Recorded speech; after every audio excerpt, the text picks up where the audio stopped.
Good morning, everyone.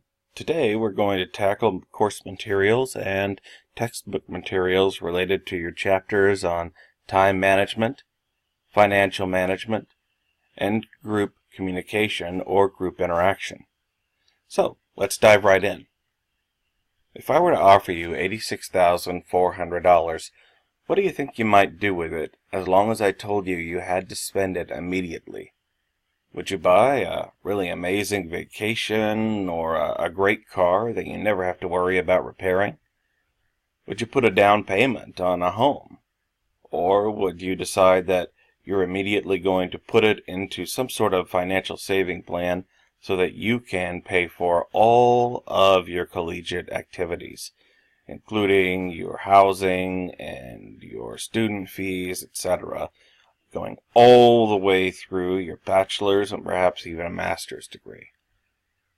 Well, believe it or not, that number has some significance, because 86,400 is the number of minutes that we have each week.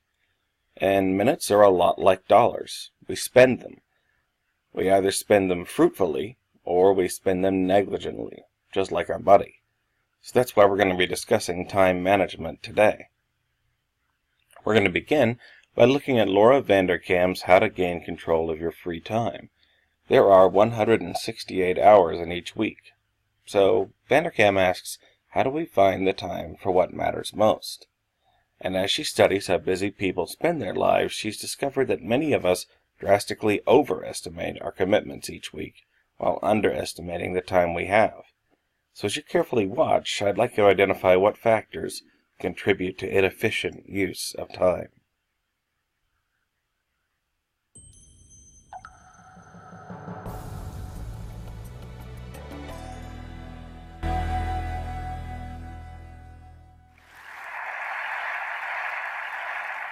When people find out I write about time management, they assume two things. One is that I'm always on time, and I'm not. I have 4 small children, and I would like to blame them for my occasional tardiness, but sometimes it's just not their fault. I was once late to my own speech on time management. We all had to just take a moment together and savor that irony. The second thing they assume is that I have lots of tips and tricks for saving bits of time here and there.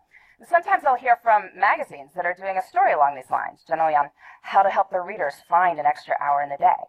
And the idea is that we'll shave bits of time off everyday activities, add it up, and we'll have time for the good stuff. And I question the entire premise of this piece, but I'm always interested in hearing what they've come up with before they call me. So some of my favorites: doing errands in a way where you only have to make right-hand turns, being extremely judicious in microwave usage, so it says 3 to 3.5 minutes on the package. We were totally getting in on the bottom side of that. And my personal favorite, which makes sense on some level, is to DVR your favorite shows so you can fast forward through the commercials. And that way you save about 8 minutes every half hour. So in the course of 2 hours of watching TV, you find 32 minutes to exercise. Which is true. You know another way to find 32 minutes to exercise? Don't watch 2 hours of TV a day, right? Anyway, the idea is we'll save bits of time here and there, add it up, we will finally get to everything we want to do. But after studying how successful people spend their time and looking at their schedules hour by hour, I think this idea has it completely backward. We don't build the lives we want by saving time. We build the lives we want, and then time saves itself. Here's what I mean. I recently did a time diary project looking at 1,001 days in the lives of extremely busy women. They had demanding jobs, sometimes their own businesses, kids to care for, maybe parents to care for, community commitments. Busy, busy people. I had them keep track of their time for a week so I could add up how much they worked and slept, and I interviewed them about their strategies for my book. One of the women whose time logs I studied, she goes out for a Wednesday night for something. She comes home to find that her water heater has broken, and there is now water all over her basement. If you've ever had anything like this happen to you, you know it is a hugely damaging, frightening, sopping mess. So she's dealing with the immediate aftermath that night. Next day she's got plumbers coming in. Day after that, professional cleaning crew dealing with the ruined carpet. All this is being recorded on her time log. Winds up taking 7 hours of her week. 7 hours. That's like finding an extra hour in the day. But I'm sure if you had asked her at the start of the week, could you find 7 hours to train for a triathlon? Could you find 7 hours to mentor 7 worthy people? I'm sure she would have said what most of us would have said, which is no. Can't you see how busy I am? Yet when she had to find 7 hours, because there is water all over her basement, she found 7 hours. And what this shows us is that time is highly elastic. We cannot make more time, but time will stretch to accommodate what we choose to put into it. And so the key to time management is treating our priorities as the equivalent of that broken water heater. And to get at this, I like to use some language from one of the busiest people I ever interviewed. By busy, I mean she was running a small business with 12 people on the payroll. She had 6 children in her spare time. I was getting in touch with her to set up an interview on how she had it all, that phrase. I remember it was a Thursday morning and she was not available to speak with me, of course, right? But the reason she was unavailable to speak with me is that she was out for a hike. Because it was a beautiful spring morning and she wanted to go for a hike. So, of course, this makes me even more intrigued, and when I finally do catch up with her, she explains it like this. She says, listen, Laura, everything I do, every minute I spend is my choice. And rather than say, I don't have time to do X, Y, or Z, she'd say, I don't do X, Y, or Z because it's not a priority. I don't have time often means it's not a priority. If you think about it, that's really more accurate language. I mean, I could tell you I don't have time to dust my blinds, but that's not true. If you offered to pay me $100,000 to go dust my blinds, I would get to it pretty quickly. Since that is not going to happen, I can acknowledge this is not a matter of lacking time. It's that I don't want to do it. Using this language reminds us that time is a choice. And granted, there may be horrible consequences for making different choices. I will give you that. But we are smart people, and certainly over the long run, we have the power to fill our lives with the things that deserve to be there. So how do we do that? Figure out what they are.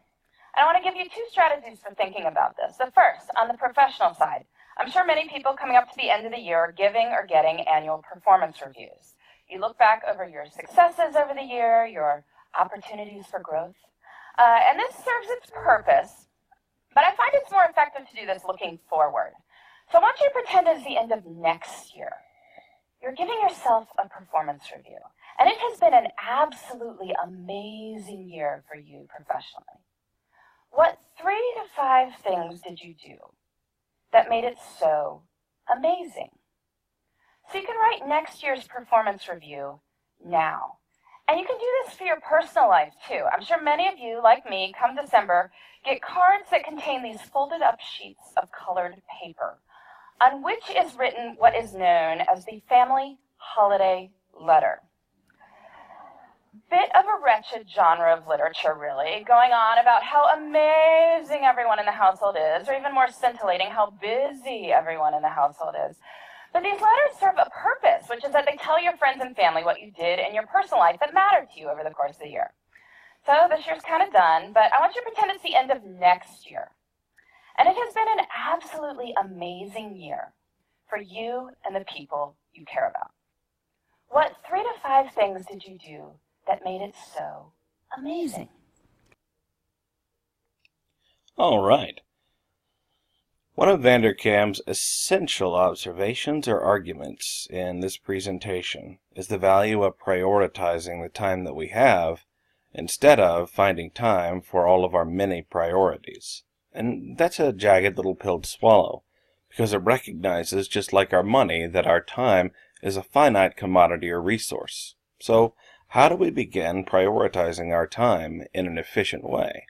Well, here are some general considerations in regards to time management. Number 1, we should plan each day in as much detail as possible, each week at a glance, and each month in anticipation. In other words, it's no use planning things months and months in advance if we don't know what our day-to-day schedules are going to be like. After that, we need to devise what's called a to-do list for tomorrow each evening.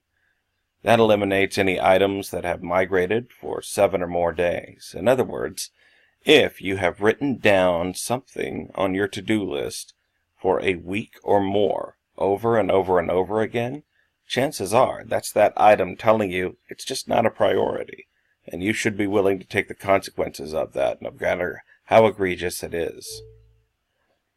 You also need to break large projects into what are called bite-sized tasks. And that's just a fancy way of saying, don't, for example, write down that you have a composition or a project due. Write down all of the tiny things related to that project, such as research, drafting, outlining, etc., and make time for those individual commitments. And finally, try to commit to your worst tasks at the start of the day. The well-known author, Mark Twain or Samuel Clemens, says, if you have to eat a bullfrog, make sure you eat your bullfrog, so to speak, first thing every day. And try to limit the number of difficult challenges each day. Probably no more than 1 or 2. Of course, most importantly, and the thing that Vanderkam would probably praise, is learning to say no when managing stressful times. In other words, understand the times of your life that are more or less stressful. If you have a water heater broken, then that means you're going to have to cancel your date or your time with your friends. If you have a major project coming up, then your family needs to understand that you're not going to be able to drive them around day in and day out if you're the only one in your immediate family with a working vehicle, etc., etc. Finally, coordinate your most optimal and productive times in appropriate spaces. In other words, find out when you are at your best during each day. For most people, this is between the hours of 10 o'clock and 2 o'clock, but you might be an early bird or you might be a night owl. So in that respect, make sure that you're always going to be at a place where you can work and concentrate and focus on the things that you need to do during those optimal hours. Now, for some of us, this might not be as feasible as others. For example, if you literally work when you are supposed to be at your optimal times, then chances are you need to re-optimize some other times or just find days off where you can do those jobs as well. You also need to create something called priority quadrants. In other words, successful individuals prioritize their daily tasks into a combination of 2 factors. Importance, urgency, and prime considerations should always be given to tasks that require urgency and importance predicated on their capacity to affect subsequent or successive tasks. In other words, if the tasks that you undertake are going to build the foundation for your later priorities, then they need to be given high importance. Let's look at this particular quadrant. So, in the high importance and high urgency, we have tasks that require immediate and primary attention. In other words, if I don't deposit my paycheck over the lunch hour, my rent check will bounce. And then we have high but less urgent. These are actions that should be prioritized and given deference on your schedule. You need to free up next Thursday for the job interview. Remember, on the previous slide, we talked about making sure you plan your weeks at a glance. Chores that necessitate immediate attention due to time constraints or relational factors aren't important, but they do have some urgency. So I'll call Dad over lunch. His flight leaves in 2 hours. Notice that it's not necessarily vital to call your parents, but because your father's flight does leave in 2 hours, that puts it on a high urgency. And finally, low urgency and low importance are plans that have no effect on your long-term success. In other words, the things that are never, ever in a million years going to wind up on that proverbial Christmas card that Vanderkam discusses. New season on Netflix. Awesome. Maybe this weekend. Notice that you haven't even put at a glance when you're going to get around to these things, because they shouldn't be a priority. So with that in mind, let's look at some of these priorities. Try to define or try to understand where they should fit in those quadrants that we just discussed. So for example, doing the dishes Well, doing the dishes is important. It has immediate or urgent impact, but it probably doesn't affect your long-term development. So we'd probably put this as an urgent matter of a low importance. Finishing tomorrow's term paper, however, well, that's both urgent and important. It affects your long-term goals, and in the same breath, it also needs to be done by tomorrow, hence the deadline implied. Taking out the garbage, tomorrow is trash day. Well, that's low importance but also urgent, and so is feeding your dog.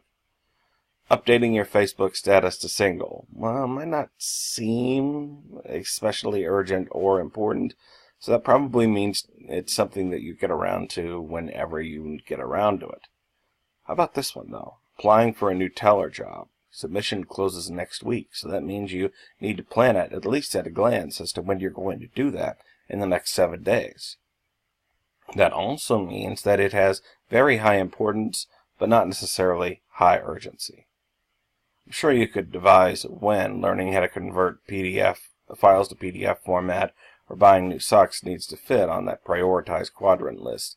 The important thing is that you know what your priorities are before designing a quadrant list like this for yourself in the future. So, what are then some professional tips and tricks for time management? Number 1, you need to reduce interruptions. In other words, if you ever have interruptions at school or work, it usually takes 4 to 5 minutes to recover your focus or concentration. So that means if you have 1 interruption for every hour that you work, then you've usually lost about an hour of work, either at your job or, in some cases, when you are trying to devise a project, compositions, or even study for a major exam. It's also never a bad idea to try to convert your phone calls into emails or texts, and try to multitask during phone calls. In other words, you might decide that you need to browse or update certain social media while you're taking important phone calls. And it's always a good idea to alert your friends, family, and coworkers regarding your overall availability. Number 2, how should you read documents? Because all of us have chapters in textbooks, prompts for our compositions, our exams, and other assignments, and a number of other texts that we're responsible for. So only read something when it has high importance or urgency. And set aside scheduled time for browsing your email, texts, and phone messages, and only browse your texts and phone messages during those times. Alert your social network to your timetable when addressing electronic communication. For example, you might tell all of your friends that you only check your email at approximately 8 a.m. and 6 p.m. every day, which means that if they decide they want to text or email you at 9:30, they're going to have to wait overnight to get a response. So, with that in mind, we're going to switch gears and talk about managing budgets. So, how do we manage a budget in the same way that we manage our time? Number 1, we budget our rewards. What does that mean exactly? It means the ability to maintain or improve your standard of living. In other words, if you don't have to worry about things like making sure you eat, live, purchase medicine, etc., then you have budgeting rewards. It also means that controlled spending allows you to live well today and tomorrow, meaning that you don't have to sacrifice either today or tomorrow in order to accumulate things like wealth. Remember, whatever your income, you can spend it or save it. And it also implies the hope of avoiding much of the havoc that money problems wreak on your personal life. Conflict over money, for example, is the leading cause of divorce. So how do we control our finances? Number 1, by carefully monitoring our spending habits, by creating and devising monthly budgets, which we'll look at in more detail in just a moment, by selecting a career that supports our financial needs, and by planning and managing long-term debt. So, let's dive in and discuss that in a little bit more detail. What are the main budget obstacles for preventing budgeting rewards? Number one are impulse purchases. So every time you go to $5 or decide that you're going to take advantage of a sale at your favorite store, you're essentially succumbing to what are called impulse purchases. Not knowing how to start a budget. In other words, shifting your priorities in the wrong place because you've never operated a successful budget in the past, and maybe even haven't had a successful mentor, exemplar, or model, or boilerplate to work from. Number three, having trouble creating a budget that adequately reflects all of your expenses, debts, etc. This often takes time, as even when we created a budget, we sometimes forget some of the things that are accrued in our monthly expenses. Monitoring and tracking expenditures, unexpected expenses, or rather not budgeting for those unexpected expenses, not having a clear food budget, and feeling overconfident in your current spending habits. In addition, not actually taking the time to make a budget is often a disaster to our financial well-being. And being able to say no to things that don't fit your budget is something that most people struggle with, regardless of their tax bracket or their income level. So, with that in mind, learning how to save money can be hard if you weren't taught any great habits. Spending money is a major factor that is affected by how our mind works, and knowing the psychology tricks behind this puts you a step ahead. So while you carefully watch the following sequence, I'd like to identify at least one tip you might be able to apply to your personal finances.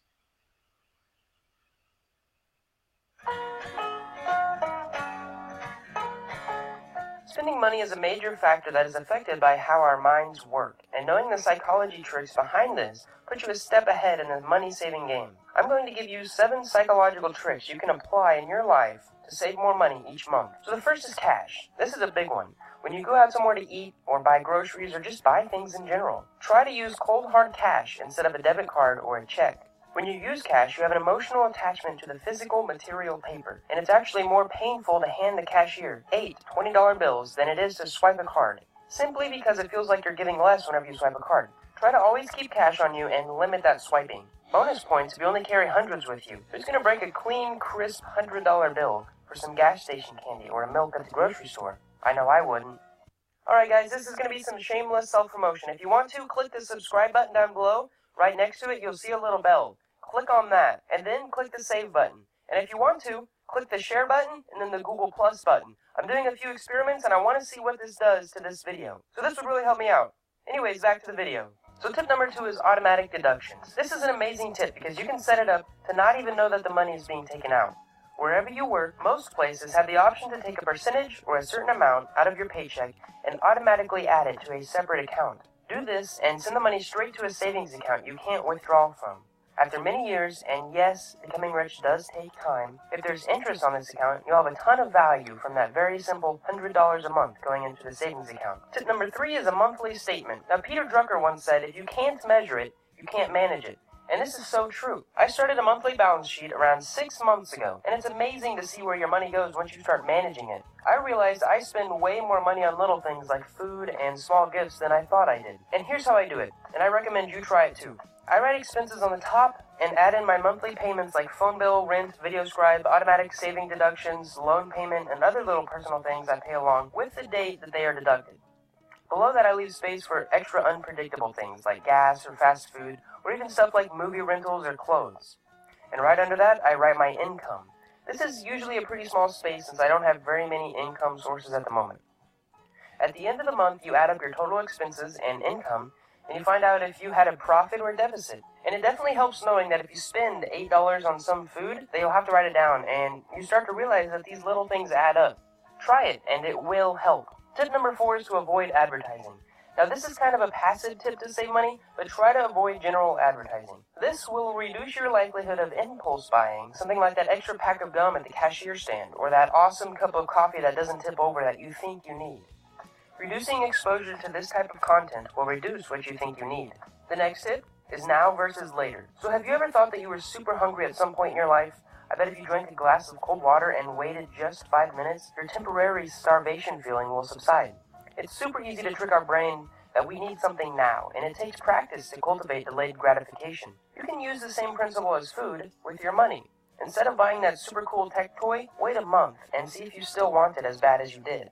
Chances are something new will come out, or something better, or you'll find some other area of your life that will make a better investment.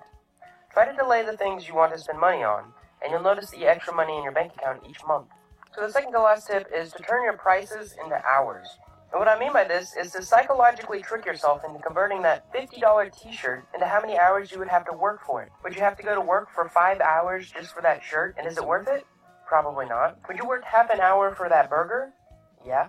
What about working an entire week for a new TV or a game console? This goes into value investing and will help your brain understand the value of what you're buying and the opportunity cost of what you're giving up for what you're buying better. So the last tip is something that Donald Trump would do. It's basically a mentality shift. If you're saving money because you want to buy something, the best advice I can give you is to focus more on how you can increase your income. Simply focusing on how you can make more money will help dramatically more than focusing on reducing your expenses. Back to that balance statement. Beefing up that income spot by $300 a month will be way easier than cutting my phone, insurance, gas, and a couple other leisure items. I bet you have a couple hours in your life to spend working a bit more. And if not at the company you're employed at, working on your own life by starting your own business, or investing in your thoughts by reading. So that's it, guys. Those were 7 psychological tips you can take to save more money in your life right now. I hope you guys enjoyed this video and learned. All right, folks. So as you work to budget your own time, there are just a few websites that you can consider that will assist you in this endeavor. Number one is something called Mint.com. The best thing about Mint.com is it breaks down in the form of charts and analytical data what exactly you're spending your monthly budget on, and whether or not that budget exceeds your income. Buxford does the almost same thing, except it allows you to upload 10 statements and even create manual transactions within the site, so that you can relate all of your budgetary items to the banks or other sources of income that you have. My personal favorite are Budget Tracker and Budget Pulse, because they're available through applications on a cellular device, and they can allow you to keep track of all of your expenditures, which means every time you do buy that cup of coffee or that cheeseburger on the run, you're compelled to insert these into Budget Pulse and Budget Tracker, which means you have to manage your money, and it allows you to set long-term goals so that you can stay out of debt and achieve greater financial well-being. So, finally, folks, we're going to talk about group work and group communication today. If you've ever had to go through a conversation like this on texts, then you know just how important it is to be able to handle conflict management and different kinds of roles or identities within a larger group setting. So that's why we're going to talk about some of the most predominant roles in collaboration among group work, whether we were talking about an academic setting or whether we're talking about your career. Most of us are going to be involved with multiple members of different groups in order to accomplish our own personal goals and unified goals as well. So what are those group roles? The first person we're going to talk about are innovators. These are creative problem solvers. In other words, these are individuals that deliberately think outside the box when it comes to the problems that face different sorts of groups at different times. Another type of group member is the monitor, and these function as a balance to innovators because they evaluate and assess ideas. Oftentimes, monitors are put in charge of resources, such as the financial resources or even the labor and time of a group, to know what expenditures are going to be the most valuable. Coordinators are less interested with, for example, the ideas and outcomes of a particular group, and tend to measure success on how relationships are maintained and shaped and developed within that group. Alongside that are investigators. These are individuals that run a little bit alongside the group itself. They research data and plans, either from other groups or from the group's past experiences in order to make the right decisions. And finally, closers. These are task-oriented participants or practitioners. They're less interested in having a plan or having a goal, and more interested in just getting things done. Now, if you'll notice, among these 5 different roles, I haven't listed leaders. That's because any of these roles could accede to the role of leadership if they needed to. For example, a group of innovators that are thinking outside the box will probably need a monitor at the helm to make sure that ideas don't get too wild or crazy. A group of closers is probably going to need an investigator or a coordinator, someone that's going to value the individual contributions of all of those members, or at least point them in the right direction so that their time isn't wasted. Believe it or not, even very successful groups ascribe to these roles. This is an article by Linda Hill about Pixar. Pixar, as you know, is an animation studio run by Disney. The other thing about a Pixar movie, according to Hill, is that no part of the movie is considered finished until the entire movie wraps. Partway through one production, an animator drew a character with an arched eyebrow that suggested a mischievous side. And when the director saw that drawing, he thought it was great. It was beautiful, but he said, "You've got to lose it. It doesn't fit the character." 2 weeks later, the director came back and said, "Let's put in those few moments." Because the animator was allowed to share what we refer to as his slice of genius, he was able to help that director reconceive the character in a subtle but important way that really improved the story. Innovations rarely get created full-blown, as many of you know. The result usually of trial and error and lots of false starts, missteps, and mistakes. Innovative work can be very exhilarating, but it also can be downright scary. So when we look at why it is that Pixar is able to do what it does, we have to ask ourselves, what's going on here? Well, you already know what's going on here because you've paid attention to the last few slides. We have the interaction here of, no doubt, an innovator, hence the literal use of the word innovations in the second paragraph, and most likely either a monitor or an investigator, somebody that's assessing those innovations and finding just the right moment where those contributions can work together. Of course, there also are threats to strategic communication or group work. These include things like noise, which are internal or external distractions, that can come in the form of personal bias.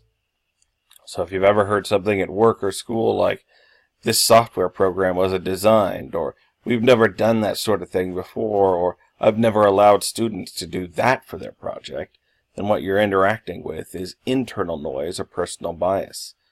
This can also manifest in institutional interference. So for example, if you've ever had to do something in a job that had absolutely no point, if you've got time to lean, you've got time to clean, then most likely you've experienced external noise. But there are also harmful strategic group roles, and these are sort of the dark twin of the roles that we've already discussed. Blockers, for example, tend to be monitors, but monitors in very bad ways, because they concentrate on extraneous concerns. So instead of saying practical things like, "We don't have the time for that," they'll say, "I don't want to do that because I don't like the color red." Confessors. These are usually individuals that use interaction to discuss unrelated personal issues. They're the worst kind of investigator, because instead of trying to bring pertinent information from the outside, they bring only their personal problems. These individuals are often late to meetings because they have whatever drama of the week they're dealing with, and they tend to derail productive works and thus the outcomes of groups. Playboys and playgirls are kind of the dark mirror of the coordinator. They engage the group as a playground in order to receive long-term recognition. In other words, they're not less interested in the group's outcomes than their personal outcomes within that group. "Hey, great. I'm glad that your mom works at that job. Do you think she could get me an interview?" Or, "Oh, my goodness, you're in a class with him or her. Do you think you could get me their number?" Those are typical things that you're likely to hear from a playboy or a playgirl. And finally, there's the joker. This is a person who attempts to diffuse tension through inappropriate humor. They want to think outside the box, but they're not thinking of outside the box in a productive way. This can also lead to two phenomena called groupthink and intelligence trap. Groupthink is when we rationalize poor decisions based on either authority, precedent, or negative consequences. In other words, when you get a less diverse group of people together, then that means that all of their ideas are going to be the same, which means that their blind spots are also going to be identical or at least similar to one another, which can lead to disastrous decisions. And finally, intelligence trap. You might not know this, but there are lots of individuals who, because of their high intelligence ratios, are more likely to believe in things like conspiracy theories, because they're able to abuse their experience and knowledge to justify counterintuitive decisions. Something that can be plainly not true can be more true to a person that can undertake the mental or intellectual gymnastics to make it true in their brain, and that can often lead to consequences in regards to group interactions. This all leads to something called collaboration. The ideal situation for collaboration is that the sum of the contributions of the individual roles should be greater than their individual parts. So, in order to illustrate that, we're going to watch a brief segment from Whose Line It Is Anyway, a competitive improvisation program that relies on mutual collaboration. As you carefully watch the following sequence, I'd like you to identify how collaboration produces moments of humor for the audience.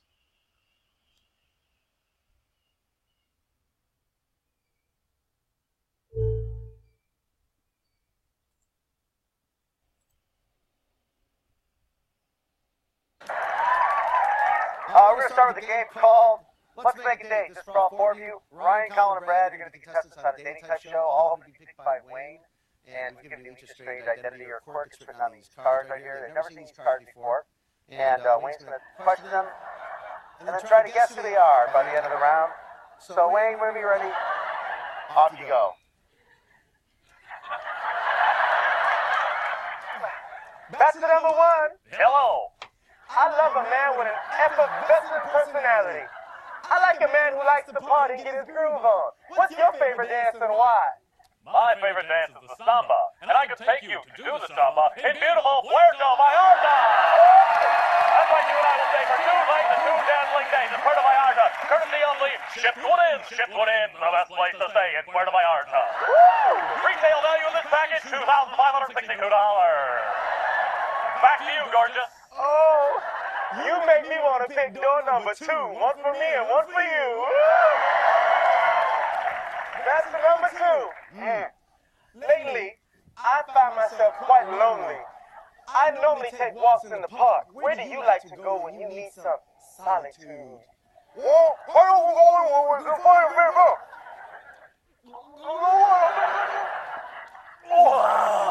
glad to know you, number 2. So glad to know you. Number 3, I love classical music.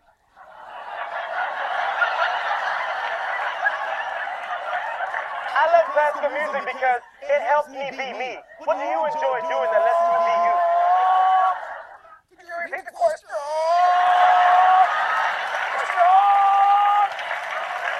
Back up, back up, back up, back up, back up.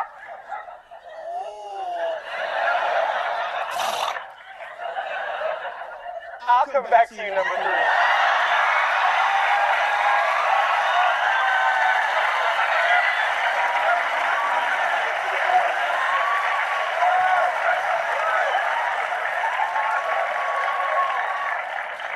That's the number 1. That's the number 1. If I had a superpower, it would be to fly, so I could be caressed by the clouds, you know what I'm saying? But if you had a superpower, what would it be? It would be to wrap you in a beautiful fur coat from Mungie & Mungie Fur Coat, the finest in furrier since 1802, Beverly Hills, California. Retail value of this beautiful fluffy cloud fur coat, $16,472. Back to you, gorgeous. You make me want to pick a violinist. Oh. Back to number 2. What kind of restaurant would you take me to?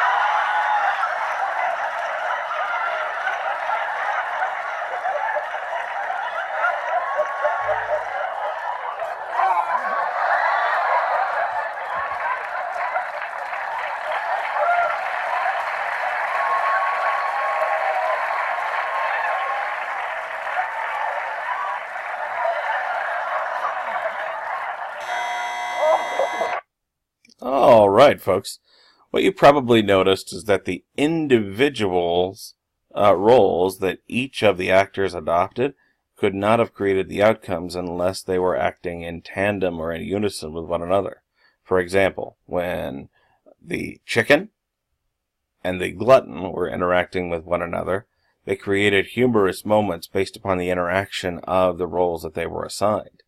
In addition, you probably noticed that actor Wayne Brady was able to comment on each of the actors' performances once he guessed what their particular roles was.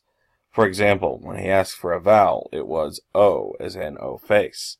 Or he was able to pick a door, and that was one for me and one for you. And that was based upon the fact that he was interacting or collaborating with his partners rather than just trying to create outcomes for himself. So, with that in mind, let's look a little bit at how groups are formed. Each of these is a gerund, and they occur in a particular order or procedure: forming, storming, norming, and reforming.